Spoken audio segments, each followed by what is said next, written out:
Hello, everybody, and welcome to this week's episode of The Awesome C.O.D.Y. As usual, I'm your host, C.O.D.Y, and today we are starting December 2020's theme with awesome, non-traditional Christmas movies. I mentioned this last week, if you're listening. I mentioned be things like Gremlins, which it will be, but not today. So, the list for the folks who want to watch along. The first week, today, we're going to be talking about The Night Before. Next week, we're going to be talking about Krampus. Week after that, we're going to talk about Gremlins. Week after that is Ernest Saves Christmas. And the last one is Kiss, Kiss, Bang, Bang. Kind of all over the place. Majority of these are, majority of them. Two of them are considered horror movies. I consider them horror comedy, really. Maybe not so much Krampus now that I think about it, but doesn't matter. They're non-traditional Christmas movies. So for the folks who don't realize what that actually is, so Christmas movies have always been a fighting point for people because they're like, it's not about Christmas. Technically, if the plot revolves around Christmas for a reason, then it's Christmas to me. And I'll give you an example. Everyone argues about Die Hard being a Christmas movie or not. Even though Bruce Willis has come out and said it, you can't listen to anything he says because he's made terrible choices in his life. And one of them is stating that Die Hard is not a Christmas movie. It is, because the plot of the movie revolves around Christmas time. He goes to L.A. to be with his estranged wife and children for Christmas. Hence, Christmas movie. Home Alone. It's a Christmas movie. Why? Because it takes place during Christmas. The plot revolves around that. His family left on a Christmas vacation and left him at home. Christmas time. The robbers are robbing Sticky Bandits are robbing places because it's Christmas time. Revolves around Christmas. Boom. It is Christmas. So these movies all have the same thing in common. They happen to be revolving around Christmas time in some reason. Something in the plot is driven by Christmas, and so forth. I have picked these movies.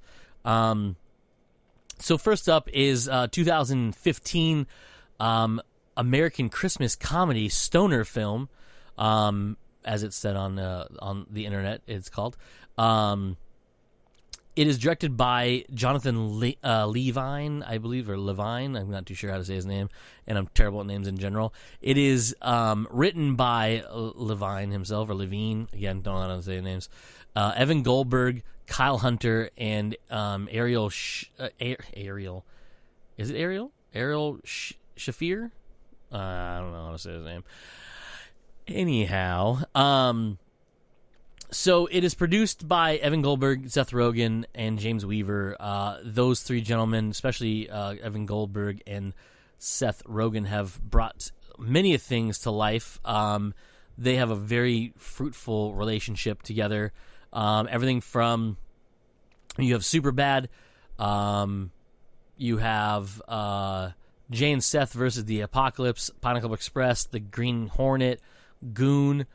Actually, no, Seth Rogen didn't do Goon. I had that one wrong, I believe. I know Evan Goldberg did that one, but I don't think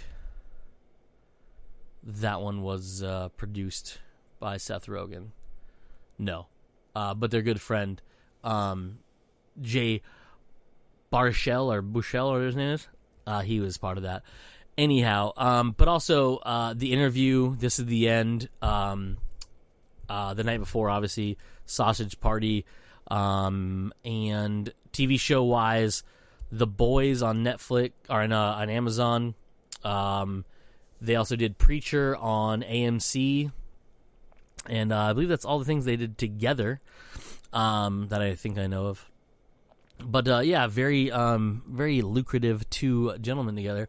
Write a lot of things together, produce a lot of things together, make a lot of things together.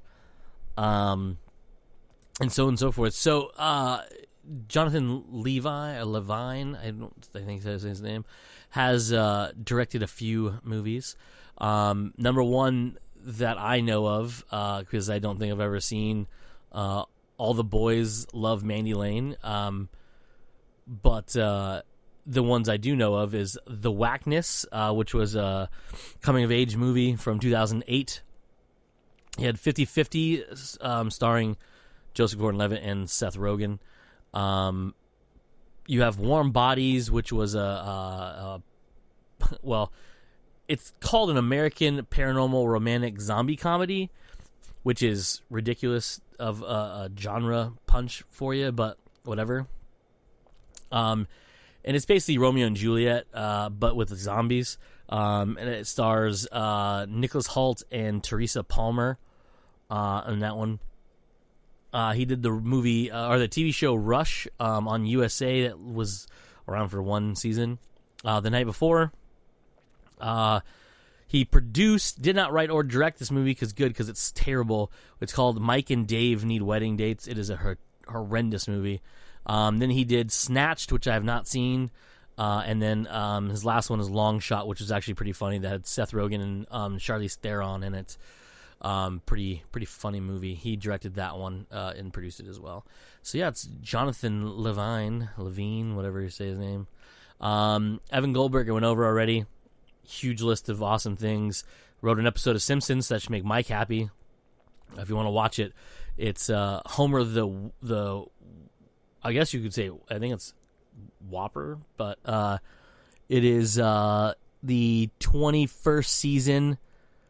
I don't know what episode though, because I didn't. Well, actually, this might tell me if I click on the button. Does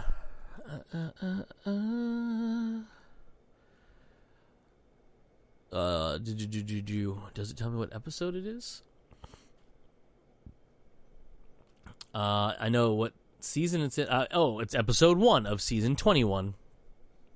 And it was written by Seth Rogen and Evan Goldberg. Like I said, the two that work together real well. So if you want to check that one out, it's on Disney Plus. You can probably watch some of it on the old YouTubes. Yeah, that's that one. So and also, I mean, if you haven't watched The Boys on Amazon Prime, Joe and I have talked about this on the main podcast. It's fantastic, and everyone should watch it. And I hope they keep making more and more of it until they're out of everything. Yeah, that's Evan Goldberg. Seth Rogen, who obviously produced this movie. He stars in it opposite Joesph Gordon-Levitt and Anthony Mackie, which I'll get to in a minute. Seth Rogen, I mean, he's been in a lot of things. Starring-wise or acting, I mean, he's been in everything from... He was in Donnie Darko, which was his first feature-length movie.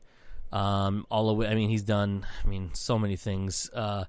Small roles in different things, voice cast, lead actor. His probably breakout role was Knocked Up, by far. From there, he did Superbad. He did...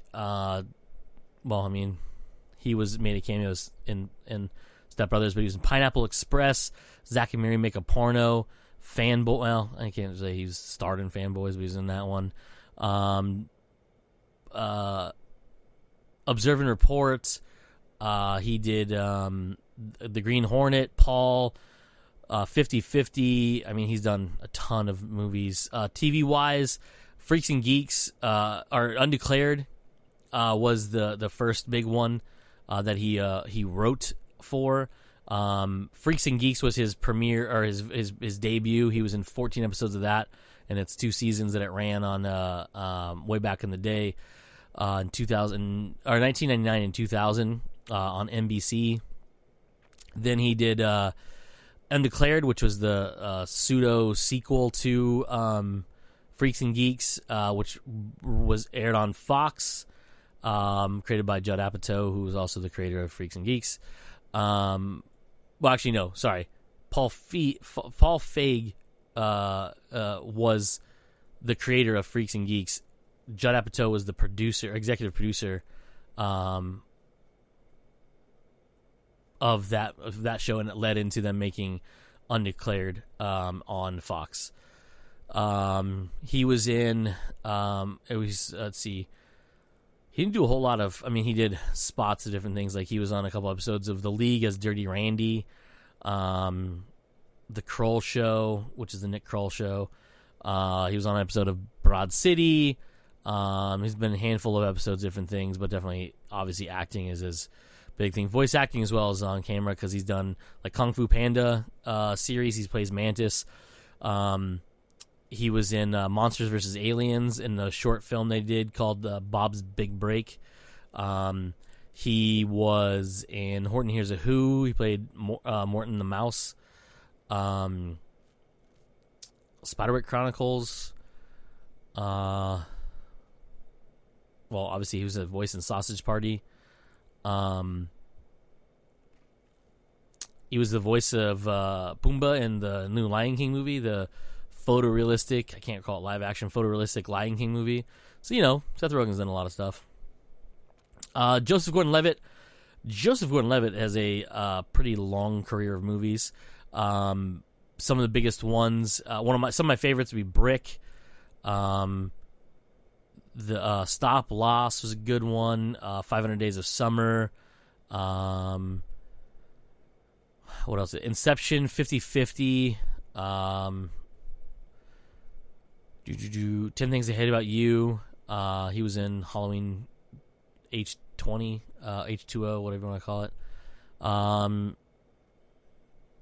Don John, which he also directed and wrote. He was where is it? Knives Out. He was the voice. It was a cameo of director Hard Rock. Project Power on Netflix. I talked about The Trial of Chicago 7. Television wise, he was in Third Rock from the Sun as Tommy Solomon for 131 episodes, which is where most people actually originally saw him.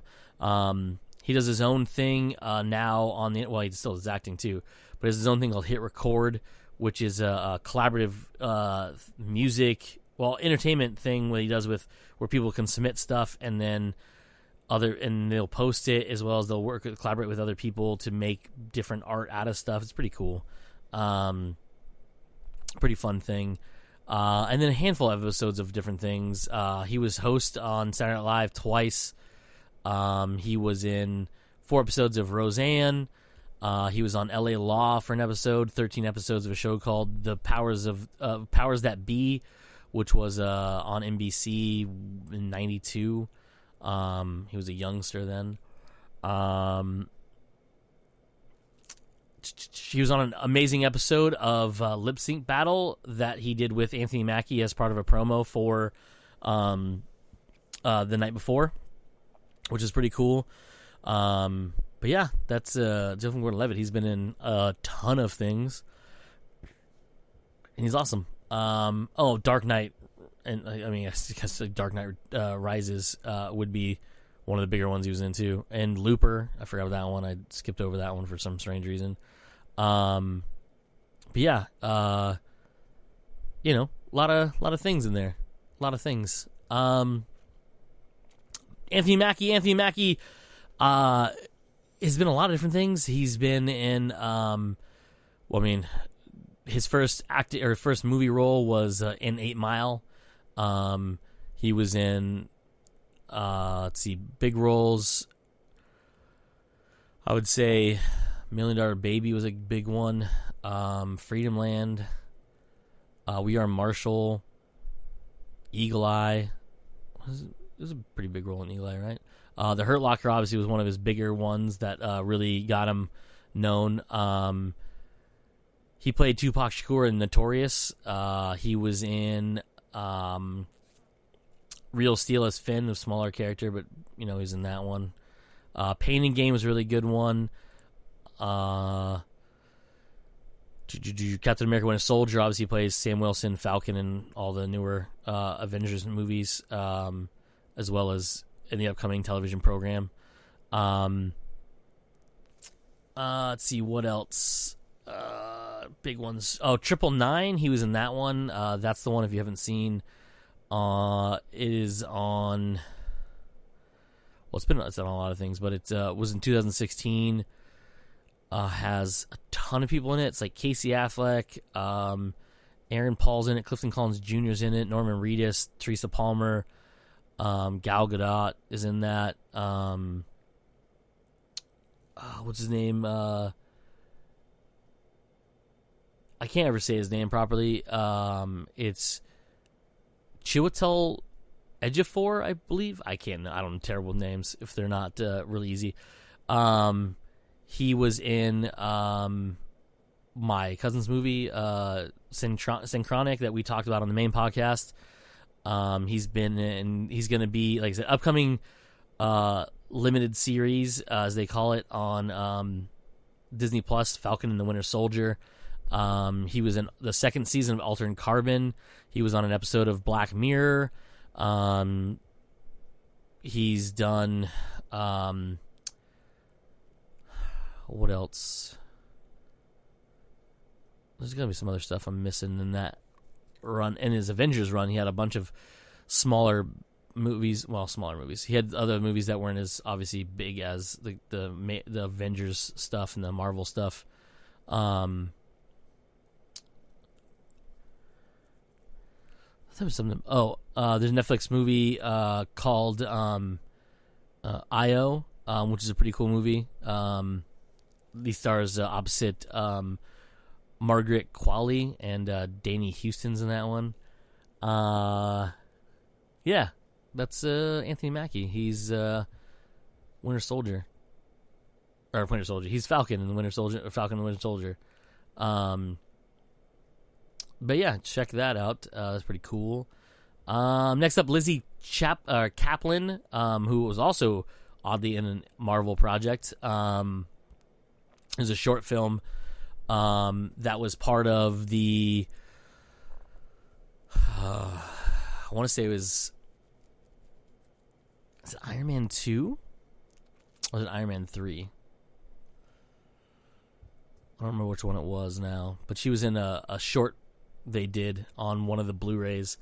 They did a couple of them. Oh, man. It's called Item 47, I believe. Was it after the Avengers?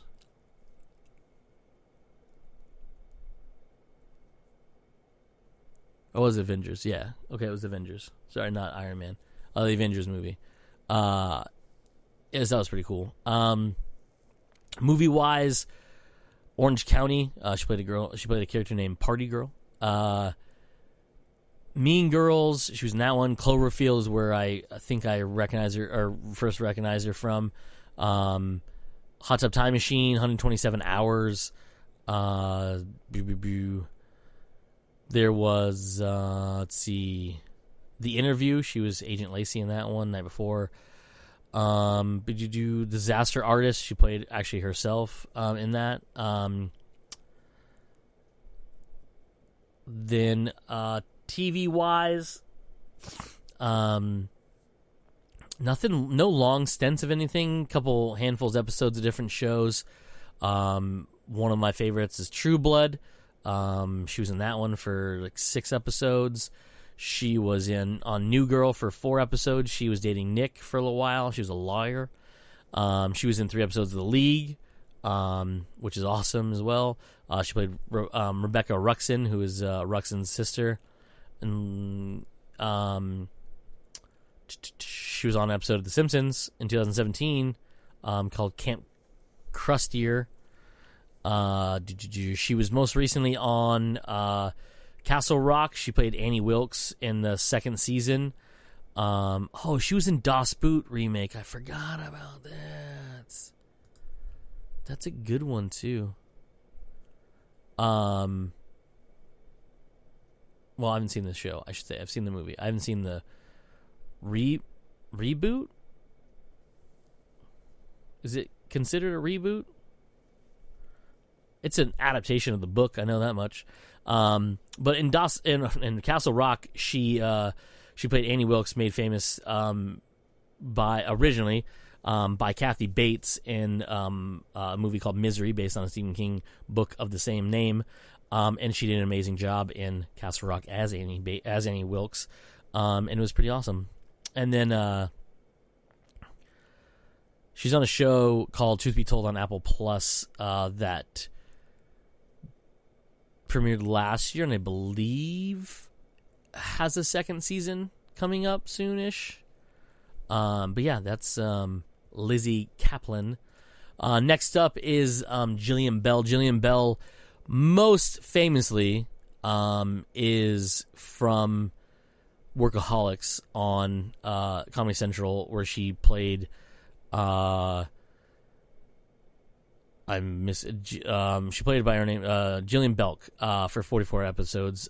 She was kind of like the straight, I don't want to say straight man, but straight person to the hijinks of their three main stoners in that show. And she's fantastic in that, and it really made me laugh. But she also has done voice acting, a lot of it. She was on one of my favorite shows, Gravity Falls, for a couple episodes. She was on 20 episodes of Super Mansion, which is a fucked up show made by the guys who made Robot Chicken. She has done like Curb Your Enthusiasm. She was on Franklin and Bash. She was on she did, let's see, what else? Portlandia, Bob's Burgers. She did a bunch of those episodes. Drunk History. She played Clara Kinsey, part of the Kinsey Report, I believe is the one she was on. She was also in Room 104. That's interesting.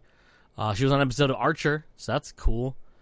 That's pretty fun. But yeah, it's Jillian Bell. She's pretty goddamn hilarious. Movie-wise, by the way, I should say she got her started off in Bridesmaids, Girl at Shower. But she was most recently in Bill and Ted Face the Music. And then Game Over Man, which was the guys from Workaholics. Office Christmas Party, which is great. That's another fun movie with who's in that one? T.J. Miller, Olivia Munn, Jason Bateman, a bunch of other people in that movie too. That movie's really fun as well. Another good Christmas movie, but that one's a little more on the nose of a Christmas movie. Not really as much, but still really funny. And yeah, that's Jillian Bell, everybody. And last but not least is Michael Shannon. Michael Shannon has been in a lot of different things. His career started in movie-wise as in Groundhog Day in 1993. Yes, that movie, Groundhog Day, with Bill Murray and Annie McDowell and Chris Elliott. He played Fred. So take a lead, but he's amazing in that. He was in Chain Reaction. He was in Tigerland, Cecil B. Demented, Pearl Harbor, Vanilla Sky, High Crimes, 8 Mile, Kangaroo Jack, Bad Boys 2. He's been in a lot of things. He was in a stage play called Bug, which then was adapted by the same person who created it into a movie called Bug, which had Ashley Judd,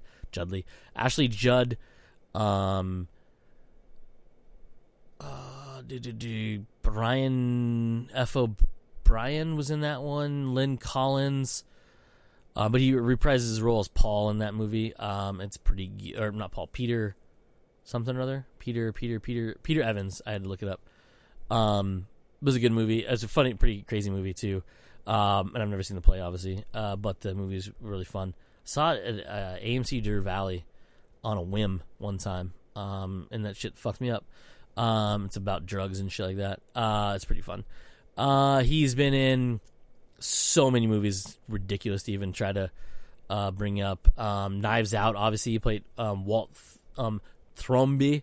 He was fantastic in that. 12 Strong, the horse movie with Thor in it. Nocturnal Animals. Y'all seen Nocturnal Animals? Jake Gyllenhaal and what's her name? Amy Adams. Movies. And Aaron Taylor Johnson. I always forget he's in fucking ton of movies. He's awesome too. That movie's pretty fun. Okay, sorry. Not pretty fun. The movie's really good. He played Elvis Presley in Elvis and Nixon. That was a good one too. Movie called Midnight Special was a pretty fun movie. TV wise, probably the biggest thing and what a lot of people actually know him from is Boardwalk Empire. He played Nelson Van Alden and George Mueller. for 35 episodes. He was in Fahrenheit 451, the HBO movie. He was also in Room 104, an episode Swipe Right, anthology show on HBO.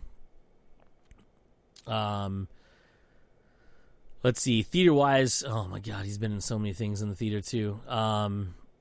Obviously, he was in Bug in 2000. Well, he was in twice. He was in it twice, I should say. They ran it twice. Once in 1996, and again, they ran it for 2 years in 2004, 2005, for a handful of times, which is pretty cool. He's been in, a lot of different ones. I don't really know what they are. Killer Joe, The Killer, which is funny. They're back to back. Gargan Way, The Pillow Man, Hunger and Thirst. I don't know of any of these. I just know what they are because I'm reading off a list there. But he's been in a bunch of plays there too. And Michael Shannon's amazing, and everyone should know who that is because he's pretty awesome. Watch Midnight Special. The movie's pretty goddamn good. Don't watch Jonah Hex. That movie's terrible. But he's been in a lot of stuff. Oh, he's in Mud. You ever seen Mud with Matthew McConaughey? I know Paige fucking hates him for some reason, but that was a good one. Machine Gun Preacher. Have you seen Machine Gun Preacher with Gerard Butler? That's a good movie. I thought it was a good movie. The Broken Tower is a good movie. That was James Franco, like where he actually acts and stuff in it. I thought it was a good movie. He's been in a lot of good stuff, man, and he's amazing in The Night Before, which I'll talk about right now because that's done with the cast. Night Before is a, like I said before, Christmas comedy stoner film. It's about three friends who come together to make a new tradition after Ethan Miller, played by Joesph Gordon-Levitt's parents, are killed in a car accident on Christmas. His two best friends, basically friends from high school, I believe, as they say. Isaac Greenberg, played by Seth Rogan, and Chris Roberts, played by Anthony Mackie, come together to bring him out of his depression and wallowing, and bring him out and start a new tradition that they ran for 11 years. And then they've kind of decided mutually to make a end to it, because Isaac is married and is going to have a kid. Chris's football career is booming, and he's just a little too famous to be hanging out with. But of course, Joesph Gordon-Levitt's character Ethan is kind of in a bad place because he had a girl he was in love with that he basically let get away because he was afraid to commit, and things like that. And so this is their last hurrah. And many moons ago, they found out this party called the Nutcracker Ball, which is supposed to be this outlandish Christmas party held once a year, special invite only, where it's debauchery, alcohol, drugs, sex, rock and roll, all the stuff that you'd want to have in your life just in general, and just to the max. And so for years they strive to get there, and they never do. And on this fateful night, the night before, wink the wink, the night before, Ethan stumbles upon 3 tickets that he steals out of the coat pocket of a guy he's hanging a coat for at this party that he hates working at, and decides, fuck it, this is our last night together, we're going to go out with a bang. I have these tickets, I'm out of here. He leaves the party where he was working, obviously probably not keeping that job, and goes and meets with his friends. He has the tickets, they're going to go to that, but they have to wait because the party's a time thing where you have to call this number and they give you the location, secret location at 10 o'clock, and then you can head there and party it up. And then during that night, a lot of things happen. Some drugs are introduced, some friends are introduced, some flames. Lizzie Kaplan's character, who is the one that, Diana, who's Ethan's ex-girlfriend, they went into her, and things get, interesting there. A lot of other shit happens, a lot of funny stuff. There's a lot of really funny Home Alone references and Die Hard references and other Christmas movies that I did not put on this list because they are classic Christmas movies, no matter what anyone says, Bruce Willis. But they do play along with that, and there's a character. I forgot to put her on the list. Dang it. Man. I'm a jerk.